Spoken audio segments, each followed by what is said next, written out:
사이비, 이단 아니면 거짓 가르침에 대해서 제가 조금 말씀을 드렸는데 제가 조금 보충 설명을 좀 해드리고 가도록 하겠습니다. 이단이나 거짓 가르침에는 두 가지가 있습니다. 하나는 신학적인 이단과 신학적인 거짓 가르침이 있고, 하나는 실질적인 거짓 가르침과 실질적인 거짓 이단이 있습니다. 신학적인 이단은 잘 들으십시오. 신학자들이 연구를 합니다. 예를 들면은 문선명 교회가 있으면은 문선명 교회가 따르고 믿고 하는 모든 것을 공부를 합니다. 공부를 하고 성경에 비추어서 이 종파는 예수님의 부활을 인정 안 하는구나. 아니면은 문선명이가 자기가 재림한 예수라고 그러는구나. 그래서 신학적으로 분명히 잘못된 것을 발견할 때 이건 신학적으로 이단이라고 판정을 합니다. 그거는 신학자들이 실질적으로 연구를 하고 또 그것만 연구하는 또 모임들도 있습니다. 그래가지고 그렇게 경청하는 것을 신학적인 이단이라고 합니다. 분명히 성경과 어긋나게 가르칩니다. 그 다음에 실질적인 이단과 실질적인 거짓이 있습니다. 이것은 뭐냐면은 신학적으로는 하자가 없습니다. 똑같이 가르칩니다.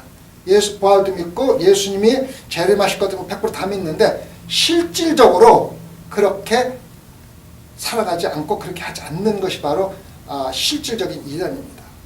여기서 뭐라고 그랬습니까? 이단들의 특징이 뭐냐면은 탐심을 하는 겁니다. 탐심을 하고 그 다음에 지은 말을 가지고 자기들의 이득을 삼는 겁니다. 그리고 결국은 뭐냐면 멸망으로 인도하는 겁니다. 이단의 특징은 신학적인 이단이든 실질적인 이단이든 결론은 뭐냐면은 성도들을 멸망으로 인도하는 겁니다. 우리가 이거 참 잘 알아야 됩니다. 그래서 많은 사람들이 신학적인 이단이나 거짓 가르침에 대해서는 하자가 없는데 실질적인 가르침이나 거짓 가르침이나 이단에 대해서는 별로 관심을 갖지 않고 있습니다. 그게 큰 문제입니다. 근데 왜 제가 이런 말씀을 드리냐면은 우리가 신앙생활 하면서 영적인 눈을 뜨지 못할 적에는 지도자를 따라갑니다.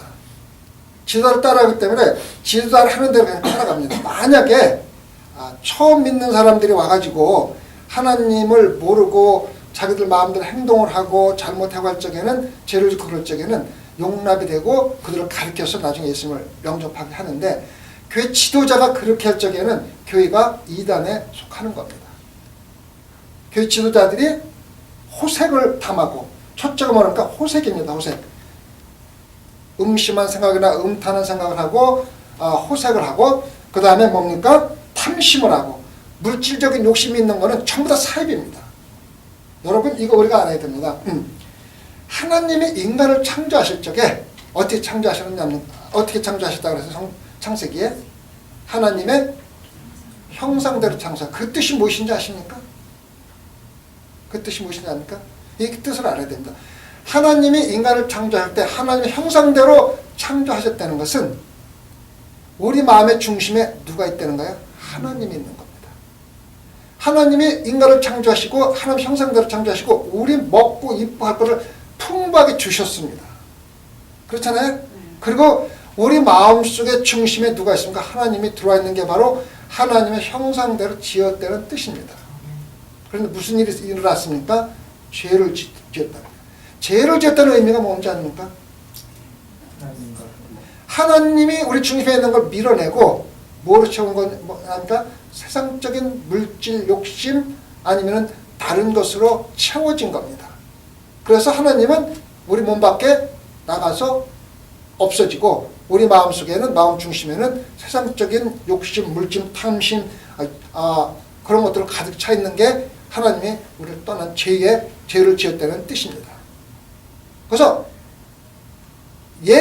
우리가 죄를 짓고 나서 모든 인간들에게는 하나님을 밀어내고 다른 것들을 우리 마음속에 차지하고 있습니다. 그런데 예수 그리스도가 다시 이 세상에 내려오셔가지고 우리 죄를 용서해 주면서 승천하시면서 하신 말씀이 있습니다. 뭐라 했습니까? 내가 성령을 보내주셔서 성령이 너희 안에, 성령이 내가 성령 안에, 예수 안에 있게 해준다고 했습니다. 그래서 우리 마음속에 있는 모든 것을 밀어내고 다시 하나님을 갖다 찾아 넣는 게 말하면, 소위 말하면 거듭난다는 뜻입니다. 그래서 여러분이 거듭났다는 것은 여러분 마음속에 있는 모든 잡것을 밀어버리고 하나님이 들어와 있는데, 하나님이 들어와 있다는 뜻은 또 뭔지 아십니까? 이 세상에서 하나님보다 더 귀한 것은 없다는 뜻입니다.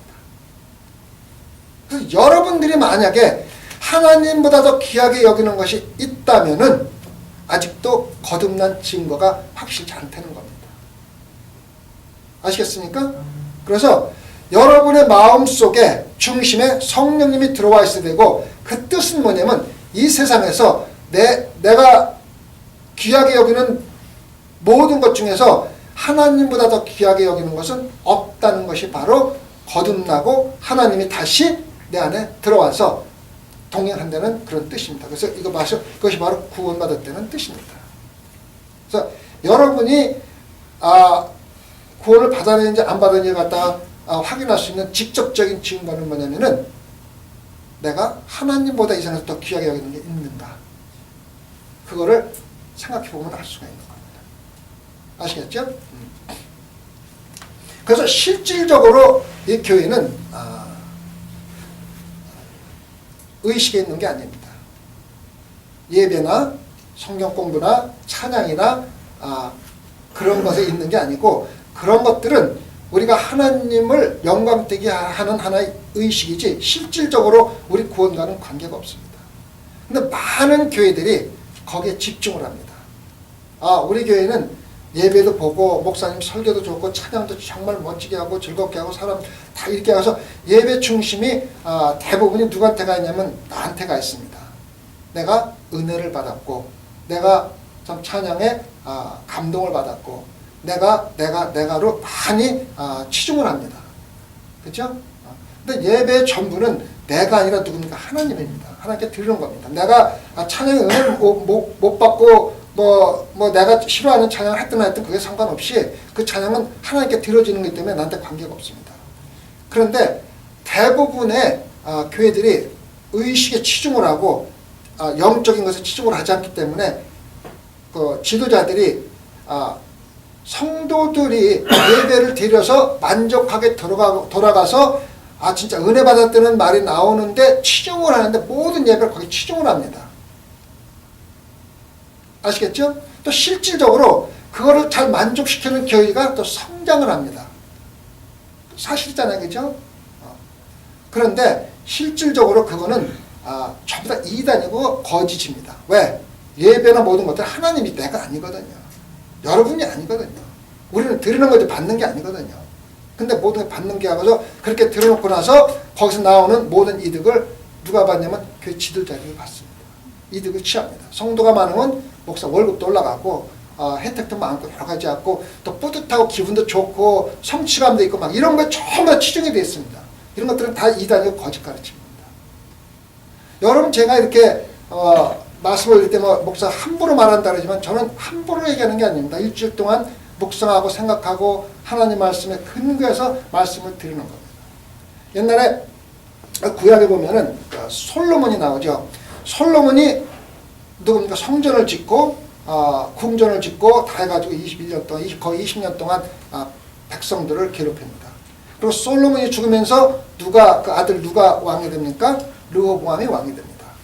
그런데 나라가 남과 북으로 갈라지잖아요. 갈라지면서 북쪽에는 누가 왕이 됩니까? 여로보암이 왕이 됩니다. 근데 여로보암이 문제가 하나 있어요. 문제가. 그 문제가 뭐냐면은 성전입니다. 성전이 어디에 있었어요? 예루살렘에 있으니까 남유다에 있는 거예요. 근데 성전을 누가 지었어요? 온 이스라엘 백성이 지었잖아요. 그래서 자기들이 수고해갖고 성전을 지어놨는데 지금 성전의 예배를 볼 수가 있게 됐어요? 못 보게 됐어요? 못 보게 돼 있잖아요. 여러분이 지금 성전을 짓고 있는데 여러분이 헌금하고 노력하고 다 해서 성전을 지어놨는데 내가 그 성전에서 예배를 못 본다는 기분이 좋아요? 나빠요? 안 좋잖아요. 똑같은 현상이 일어난 거예요. 그래서 여로보암이 한 일이 뭐냐면은 그들의 불만을 만족시켜줄 수 있는 방법을 찾는 것이 바로 그 해결책이라고. 만약 그것이 해결이 안 되면은 북이스라엘 백성들이 6월절이 되면 어디로 가요? 성전으로 가서 예배를 드릴 거 아니에요. 그죠? 그래서 안을 낸 것이 뭡니까? 국경에다가 스스로 성당을 짓는 거예요.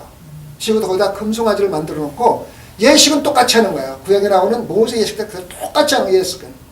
제사장도 세우고, 제사장도 뭐 아무나 세우고, 가서 예배 드리고, 뭐 헌물 드리고, 양 잡아서 드리고, 다 그들이 한 거예요. 근데 그 안에는 전부 다 형식적인 예식이지 아무것도 없었어요. 아무것도 없었다고. 백성들의 욕구를 만족시켜준 거지 하나님하고는 아무 관계도 없는 예배를 드린 거잖아요. 제 예배를 드린 거 아니에요. 그죠? 그래서 지금 교회들이 그렇게 예배에만 치중해가지고 좋은 말씀, 좋은 찬양대 엄청나게 하고 오케스트라에서 하고 성도들을 만족시켜줌으로써 그 만족된 성도들이 또다시 들어와서 들어오는 모든 이득을 취하고 만족을 취하고 그런 걸로 전부 다 타락해가고 있는 교회들이 요즘의 교회입니다. 이거 제 말씀이 아닙니다. 사실, 진리입니다. 지금 일어나고 있는 일입니다. 자, 그 일을 위해서 예수님이 또 모범을 보여주셨어요. 자, 보십시오. 예수님이 예루살렘에 들어가 첫 번째 하신 일이 뭔지 아십니까? 성전 청소입니다. 왜 예수님 성전 청소를 해야 되는 건지 아십니까? 제사장들 때문에요. 대제사장과 제사장들이 예배를 헌물을 드리고 6월절 예배를 드리면서 이득을 누가 본지 아니까 제사장들이 본 거예요. 대제사장들이 어떻게 봤느냐? 제사를 드리려면 뭐가 필요해요? 제물이 필요해요. 양의 제물이 필요한 거예요. 그런데 무슨 양이 필요한 겁니까? 흠없는 양이 필요한 거예요. 흠없는 양. 그 결정을 누가 합니까? 대제사장이 합니다. 그래서 백성들이 집에서 열심히 키워서 정성껏 해서 이렇게 사과 같은 갖고 오듯이 양을 잘 키워서 흠없이 해가지고 제사장 갖다 갖고 오면은 제사장이 제사를 그 양을 잡아서 제사를 드립니다. 그런데 그 양이 대제사장이 제사를 하면서 그 주변에다가 제물을 파는 물건 파는 장소로 하나 해가지고 물건을 상당히 비싸게 파는 겁니다. 양을 예를 들어서 자기 집에 갖고 온 게 100불을 하려면은 뭐 10배, 20배 받으면서 그 이득을 누가 본 겁니까? 대제사장이 본 거예요. 그래서 딱 보고서 제사를 드리려다가 양이 자기 전부처럼 자기가 파는 가게에서 안 표시를 다 해놨거든요. 안 왔으면은 흠 있는 양이기 때문에 다른 걸 갖고 오라고 지시를 합니다. 그러면은 시골에서 제사를 드리고 시로에서 올라온 백성들이 어디 가서 그 양을 갖고 옵니까? 가서 사야 되잖아요. 그 사는데 뭐냐면 비싸게 주고 사니까 그 이득을 대제사장이 취했던 거예요. 그 성전에서 막 장사가 막 흔했던 거예요. 그래서 예수님의 첫 번째 시작한 게 뭐냐면 성전을 청소한 거예요. 대제사장을 투대 패고 양들을 다 해고서 그렇게 해서 완전 청소를 한 거예요. 여러분 교회는 그런 용감한 성도가 필요합니다. 교회의 지도자들이 영적으로 죽어있을 때는 청소할 수 있는 용기가 있든가 아니면 그게 떠나든가 둘 중에 하나를 해야 되지 거기서 같이 어울려 있기 때문에 같이 멸망길로 가는 겁니다. 성도가 영적으로 눈을 뜨지 못하고 교회 지도자를 무조건 맹목적으로 따라가면은 결국 같이 멸망의 길로 가는 겁니다. 예수 그리스도 같이 채찍질을 들고 성전을 청소할 수 있는 용기가 있는 영적으로 분별력 있는 사람이 많이 있어야 돼요. 성도는요. 그렇다고 정죄하라는 건 아닙니다. 많은 사람들이 교회 지도자들이나 자기들이 잘못하면은 꼭 하는 말이 뭡니까? 예수님이 다 용서해 주라 그랬잖아. 가늠한 여자 용서해 줬는데 목사가 좀 뭐 다른 여자하고 좀 분리를 했다고 해서 꼭 정죄할 게 뭐 있어. 예수님은 가늠한 여자 용서해 줬는데 용서해 줘. 그걸 갖다가 악용하는 거예요. 그건 악용이지 이거는 뭐 아무것도 아닙니다. 그래서 왜 사람을 정죄해? 정죄하는 거하고 경고하는 거하고 청소하는 거 차이가 있는 겁니다. 이거 혼동하면 안 돼요. 근데 많은 교회 지도자들이 왜 자기들 잘못해서 누가 뭐라 그러면 왜 정죄하냐고 그래요. 예수님이 정죄하지 말라 그랬다. 정죄하는 것과 교회를 청소하는 것과 영적인 청소하는 구별해야만 됩니다. 그것도 하나님 말씀을 악용하는 거예요. 그것도. 조심해야지 돼요. 그 성도들이 영적인 분별력 있는 성도들이 많아야 그 교회는 좋은 교회입니다. 목사가 설교 잘하고 능력 있고 다 좋지만은 영적인 분별력이 많은 성도들이 많이 있어야만이 그 교회는 좋은 교회입니다. 아시겠죠? 그래서 우리가 너무 이단이나 거짓 가르침을 분별할 적에 신학적인 이단과 신학적인 거짓 가르침만을 중점적으로 해야지 실질적인 이단과 실질적인 거짓 가르침에 대해서는 거의 무시하고 그냥 따라만 갑니다. 교회 사는 대로. 왜? 성도들이 영적인 분별력이 없기 때문에 그렇습니다. 아시겠죠?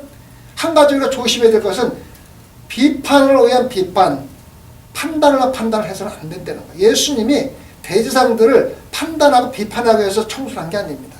실질적으로 그 악을 갖다가 청소해서 버려 밖으로 밀어낸 겁니다. 완전히 영적인 청소입니다. 그래서 교회 성도들 중에서 그러한 사람들이 많이 있어야만 됩니다. 지도자들에게 잘못되고 영적으로 잘못되고 잘못된 갑자기는 담당히 얘기할 수 있는 용기고 있어야만 됩니다. 성도들 간에. 아시겠습니까? 그래서 그것을 받아들이고 수정하는 지도자들은 훌륭한 지도자들입니다. 교회에서. 그런 사람들은 먼저 하니까 하나님을 두려워하는 사람들입니다. 그래서 실질적으로 실제적인 이단이나 실제적인 거짓 가르침하는 사람들은 첫 번째 문제가 뭐냐면 하나님을 두려워하지 않습니다. 하나님을 두려워하지 않는 사람들은 무엇이든지 할 수 있습니다. 무엇이든지. 아시겠어요? 무엇이든지 할 수 있는 거예요. 그래서 성도들이나 교회 지도자들이나 실수하고 잘못할 수 있지만은 근본적으로 하나님을 두려워하지 않으면은 이거는 끝난 겁니다. 이거는 뭐 더 이상 이야기할 거 없습니다. 그런 사람들에 대한 담대하게 이야기할 수 있는 성도들이 있어야만 합니다. 하나님을 두려워하는 사람들은 성도들이 하는 이야기를 상당히 심각하게 받아들이고 이것이 지난번에도 말씀드렸지만 정말로 하나님의 음성인지 아니면 목회자를 비판하기 위한 비난의 사탄의 음성인지를 듣고 분별하여 하나님의 음성일 때는 즉시로 그 말씀에 따라야 되고 사탄의 음성일 적에는 함께 기도하고 그거를 수정해 주면 안 됩니다. 사탄의 음성이든 하나님의 음성이든 무시하면 안 됩니다. 사탄의 음성이면 담대하게 성령 충만해서 함께 나누고 수정해야 되지만 하나님의 음성일 때는 두려워하는 마음으로 바로 들어야만 합니다. 아시겠죠? 그래서 교회 지도자들은 영적인 분별력이 지난번에 말씀드렸지만 가장 중요합니다. 말씀도 중요하고 뭐 사람도 다 중요하지만 영적인 분별력이 없으면 자칫 사탄의 말을 하나님의 말씀인 줄 알고 사탄의 길을 따라갈 수가 있고 자칫 하나님의 말씀을 사탄의 말로 오해해서 무시할 수가 있습니다. 어떤지 간에 영적인 분별력을 잘못하면 사탄을 따라가고 하나님을 무시할 수 있는 가능성이 크다는 것을 항상 우리가 기억을 해야만 합니다. 그래서 교회 지도자들이나 목회자들의 가장 중요한 근본적인 리콰이먼트는 뭐냐면은 영적인 분별력입니다. 영적인 분별력은 자동적으로 주어지는 게 아닙니다. 어떻게 주어집니까? 끊임없이 하나님 말씀을 묵상하고 읽고 영적으로 기도와 묵상 가운데서 하나님의 교통교제하면서 영적인 능력을 하나님으로부터 받고 하나님과 교통하면서 자꾸 개발해 나가는 거지 누구한테 뭐 이렇게 영적 능력 줘가지고 신령한 사람 접니까? 전부 다 미신입니다. 미신. 하나님 영이 누구한테 떨어져가지고 옛날에는 구약시대는 그랬지만은 신약시대 때는 절대 그런 일이 있을 수가 없습니다. 그건 무당입니다. 무당. 신내리는 겁니다. 신내리는 거. 그런 일은 있을 수도 없습니다. 하나님의 말씀에 근거하면 100% 하나님의 말씀 근거합니다. 아무것도 없습니다. 그래서 말씀을 읽지 않고 영적으로 분별을 가진다는 건 불가능합니다. 아시겠죠? 그래서 말씀 항상 읽고 묵상하면서 하나님과 영적인 교통 가운데서 분별력이 생기는 거고, 누구한테 말씀을 들었을 적에 그 말씀을 가지고 계속 기도하면서 이것이 하나님의 말씀인지 아니면 사탄의 말인지를 갖다가 분별하는 능력을 순식간에 결정하는 게 아니라 묵상과 기도를 하나님의 말씀에 근거해서 결정을 하는 것. 참 중요한 겁니다. 아시겠죠? 그래서 우리가 아무 교회에 그냥 다니면서 그냥 뭐 예배 보고 뭐 하나님 말씀, 목사님 말씀, 그것보다도 항상 성도들은 말씀에 근거해서 영적인 능력을 키우고, 잘못됐을 적에는 예수님이 성전을 청소했듯이 성전을 청소할 때는 용기도 있어야 되고, 그것이 안 될 적에는 교회를 떠나는 거예요. 아시겠습니까? 이건 소망교회를 갖다 제외시킨 건 아닙니다. 세모가 똑같습니다. 제가 만약에 여러분들이 영적인 눈으로 볼 적에 목회자로서 영적인 능력이 없고 정말로 탐심을 가지고 또 육적인 욕심을 가지고 성욕을 가지고 그런 도덕적인 모든 것에 불합리하다고 생각되면 담대하게 얘기할 수 있는 사람이 반드시 있어야만 됩니다. 그래야만 소망교회가 올바른 길로 나와 같이 천국에 들어가는 것이지, 그런 거 묵인하고 그냥 적당히 지나가는 건요, 타협입니다. 타협. 그거는 신앙생활에 있을 수가 없는 겁니다. 아시겠죠? 그래서 교회는 여러분들이 영적으로 깨어날 때 훌륭한 교회가 되는 거지, 목사 설교 좋다고, 물론 목사 설교에 좀 많이 사람들은 모이지만은 사람들 많이 모인다고 반드시 훌륭하고 좋은 교회가 아닙니다. 영적인 눈을 뜬 사람들이 많아야 됩니다. 사람들을 유혹해가지고 큰 교회 만들 수 있는 능력 있는 목사들 참 많습니다. 대표적인 게 조엘 목사입니다. 그분은 축복해갖고 전부 다 그걸 했는데, 그 사람이 그 TV에 나와서 인터뷰를 했어요. 인터뷰를 했는데 그 기자가 단도직입적으로 물어봅니다. 예수 그리스도가 하나님의 아들이냐? 직답을 못합니다. 얼버무립니다. 예수 그리스도가 십자가에 돌아가셨느냐? 얼버무립니다. 아시겠죠? 직답을 못하고도 얼버무를 넘어가 나중에 자기가 그렇게 한 거에 대해서 후회를 했지만은, 직답을 못하는 그 사람 마음속에 아무것도 없는 거예요. 그런데 성도들은 엄청 모입니다. 왜? 축복받기 위해서, 물질적인 축복받기 위해서. 아시겠습니까? 그래서 그 목회자들 중에서 언변이 많아가지고 그 사람들 많이 모으는 교회들이 참 많습니다. 특히 TV에서 그런 게 많습니다. 지미 스워가드라든가 또 TV에 나오는 목사들이요, 다 타락해갖고, 한 목사님은 지금 당장 이름 기억하는데, 엄청난 TV에서 나와가지고 엄청나게 돈 많이 걷어들여갖고 나중에 해변가에서 창녀와 다른 여자와 같이 놀아나다가 누군가 그걸 찍어가지고 광고를 하는 바람에 털어져 나갔죠. 또 한 사람은 엄청난 돈 가지고 엄청난 휴양지 만들고 다 성도를 해서 만든다 그러지만 다 그렇게 하고 나중에 돈 다 떠나고 감옥 가서 10년씩 살고 그러지 않습니까? 그러니까 언변 좋고 말씀 좋다고 해가지고, 특히 성경 갖고 다 그렇게 한다고 해가지고 그 사람들 다 성경 갖고 해요. 예수님 갖다 팔아먹는 거예요. 그런다고 반드시 영적으로 것이 아닙니다. 그래서 많은 영적으로 눈을 뜬 사람이 TV에 나오는 사람들한테 절대 헌금 안 합니다. 누가 많이 하냐면 영적 분별력이 없는 노인네들이 참 많이 합니다. 아시겠죠? 제가 TV에 나오는 사람이 다 나쁘다는 게 아닙니다. 영적으로 분별해가지고 이 사람이 올바른 사람이 아닌지를 분별할 수 있는 능력을 여러분 스스로 키워야 되는데, 그게 키울 수 있는 것은 하나님의 말씀을 수시로 주야로 읽고 묵상하는 것밖에 없다는 거예요. 그렇지 않으면 다른 것들이 내가 영적인 능력이 되면 세상적인 눈으로 판단하게 되면 잘못 판단할 수가 있다는 거예요. 그래서 이 사탄과 거짓 선지자, 거짓 가르침이 얼마나 중요한 것인가를 갖다가 여러분이 알지 못하면 여러분도 똑같이 마지막에 나오는 게 뭐냐면 저의 멸명은 자지 아니야. 멸망의 길로 들어가는 거예요. 그래서 실제적인 이단이든 신학적인 이단이든 그 결과는 뭐냐면 멸망의 길로 가는 겁니다. 따라서 여러분들이 따라서. 아까도 얘기했지만은 처음 들어오신 분들이 그러는 거는 이해가 가요. 왜? 그 사람은 아직까지 영적으로 성장이 못했기 때문에, 어린아이기 때문에.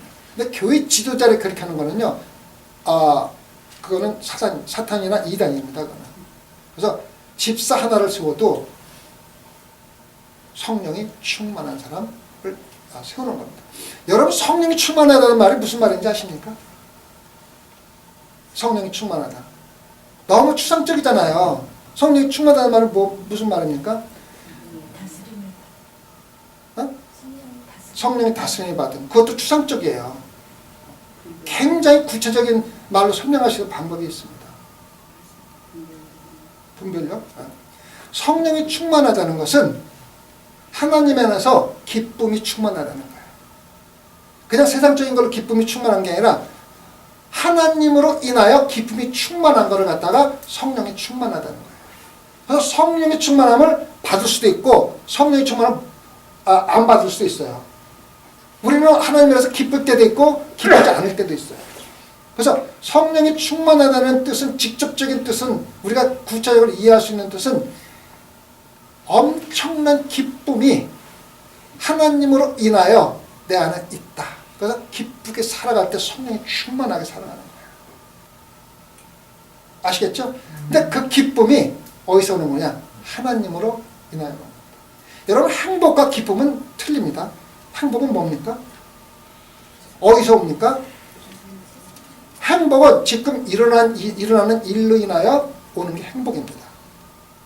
예를 들면은 우리 아들이 무슨 대학에 인류대학에 있어 입학했어. 그러면은 그 사실로 인하여 우리가 행복합니다.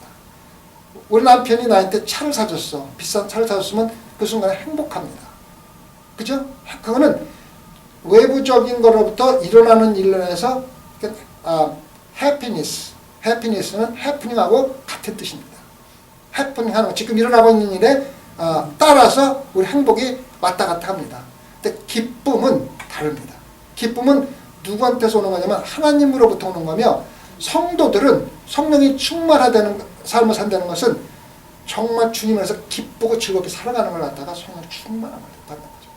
그게 바로 우리가 구체적으로 이해할 수 있는 성령 하면서도 우리가 성령이 충만하다, 성령이 다스림을 받는다 너무 추상적이잖아요. 모르잖아요. 근데 구체적으로 우리가 알고 느낄 수 있는 거냐면 주님으로 인해서 기쁨과 즐거움으로 살아가는 그거보다 더 좋은 게 없는 겁니다. 그래서 성령 충만함을 받은 사람만이 할 수 있는 겁니다. 성령이 주는 기쁨 외에는 하나님이 줄 수 있는 기쁨이 없습니다.